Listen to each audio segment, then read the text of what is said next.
আমি যদি এই ভিডিও নিয়ে কোনো কথা বলি, তুমি কি রাগ করবা?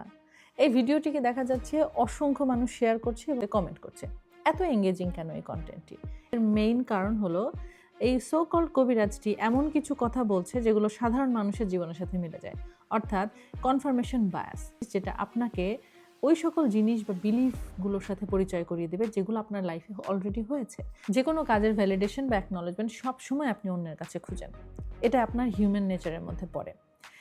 এর কারণে কার কাছ থেকে আপনি সেই ভ্যালিডেশন বা অ্যাকনলেজমেন্ট পাচ্ছেন সেটা আপনার মাইন্ড কিন্তু সরাসরি রিড করতে পারে না।